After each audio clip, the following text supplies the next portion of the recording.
Namaste. Welcome back to Mindful Serenity Yoga, Waking Up in a Busy World. And again, we're going to ask another question and do our best to answer it within a 10-minute time frame. So I'm reaching down to my jar to pull out a question. My hands are going for the ones on the white piece of paper. And I'm just going to read it to make sure it is something that can be read. It's funny how ironically those two questions came close together. Anyway, I'm going to do the start here, and then I'll read the question and begin answering it. An adult child is in a relationship with a very angry person. How can I help? An adult child is in a relationship with a very angry person. How can I help? I'm going to take a deep breath, and I will exhale.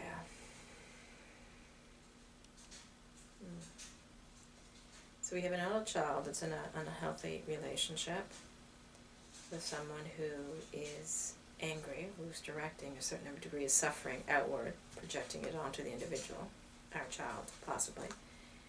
And the questioner asked, how can they help?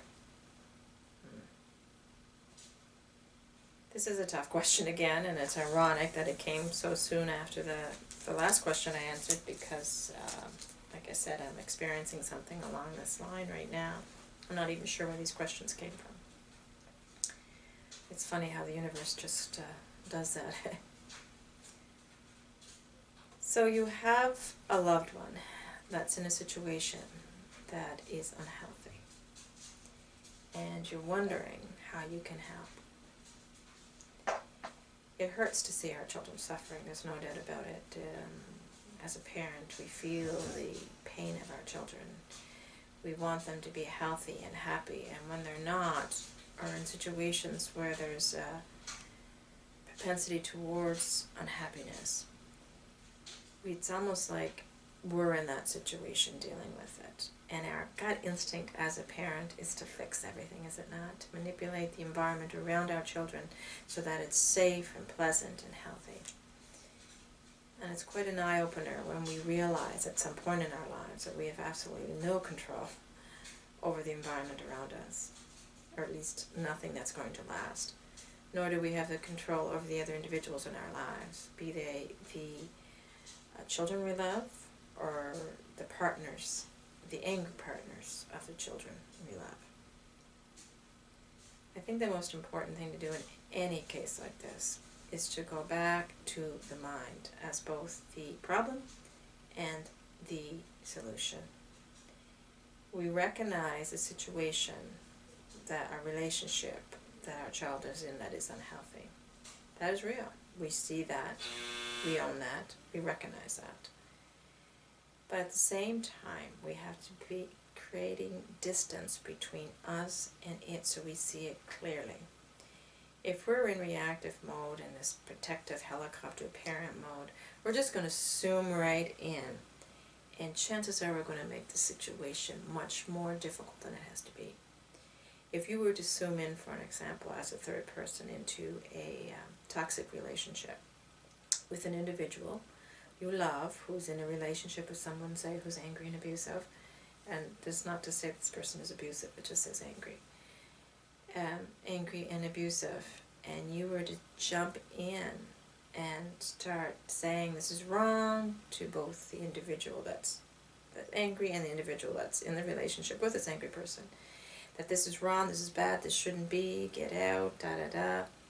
What's going to happen is you're going to alienate yourself from both individuals.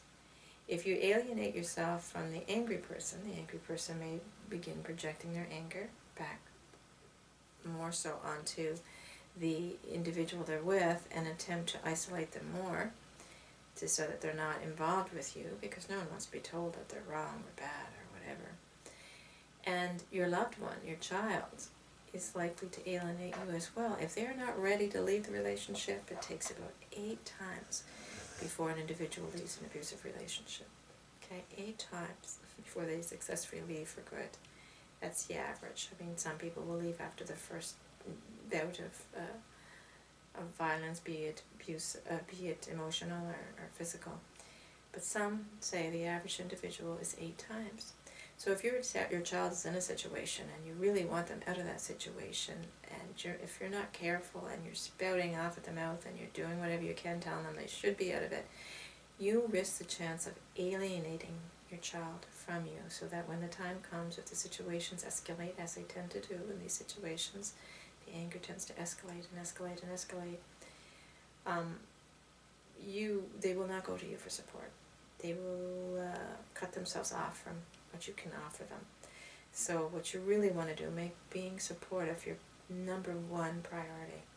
Being there as a supportive individual in this situation is your number one priority as a parent. And it's hard not to, and to know that it is not your job to fix it. You have to give the power back to your child that's in the situation, because a lot of times they are disempowered by the angry individual that they're with. They're feeling disempowered. They're feeling that they have no control. So you do not want to step in and take control for them. What you want to do is give them back the reins of their own lives, encourage them, support them, let them know that you believe that they have the strength to do this, that they have the strength to do what is necessary, that they have the strength to make the choice, even if it's the choice that you do not want them to make, to either stay or leave. That is their choice, and you have to honor it and respect it. You can, of course, provide information. You can provide documentation. You can provide links to, outreach programs that deal with these types of things, or transition houses. You can offer them, links towards counselors or other individuals that may help them and benefit them in this. You can offer marriage counseling or couple counseling, or that's what I did in my particular situation. I started to offer, I provided some type of counseling service. Or not for me, but I set them up and paid for it in the hope that that would help. It did. But what you can do is just remember that you are a supportive role, that you're not to zoom in on your helicopter and prevent your child from suffering because you see them in a suffering situation, nor are you to villainize the angry person that they're with, because every angry person has a story, and we often are not aware of the story of their own suffering that has led to this anger, their lack of consciousness, their lack of knowing what seeds to water and what seeds not to water from store consciousness. For example, they may not have been able to water compassion, may not in a situation as a child and a young adult where they're able to water or taught how to water their patience, their love, their ability to love self, and often this anger comes from a lack of self-love. So not that you're going to ever encourage a child to stay with someone when the situation is toxic, or if this anger borders on violence of any kind or abuse. We want them to be safe. We want them in a healthy environment. We want them to be healthy themselves, because they will lose their sense of health, mental health, if they stay in a situation like this for very long. But at the same time, we do not want to villainize their partner. Villainizing their partner will not only be unskillful and unwholesome thing to do, taking us away from our own inherent need for compassion, to be compassionate, but it will also alienate your loved one, your child, from you as well, possibly, until they're ready to see the situation they're in as unhealthy, and until they're ready to see that they have power to step out of it with the appropriate resources and support. Then all you will end up doing is alienating yourself from them, because that tends to be what happens. So when we see our child in a situation with a very angry person, we are always concerned about abuse. And so that's where we provide the resources and the information in a very gentle way. We, as I said, continue to support them in their decision. So if they decide to stay, we support that decision as hard as it may be. Even if you don't agree with it, you can certainly say you don't agree with it, but your goal is to support the person, not to be right. Your goal is to be kind to both individuals involved, not to be right. Okay?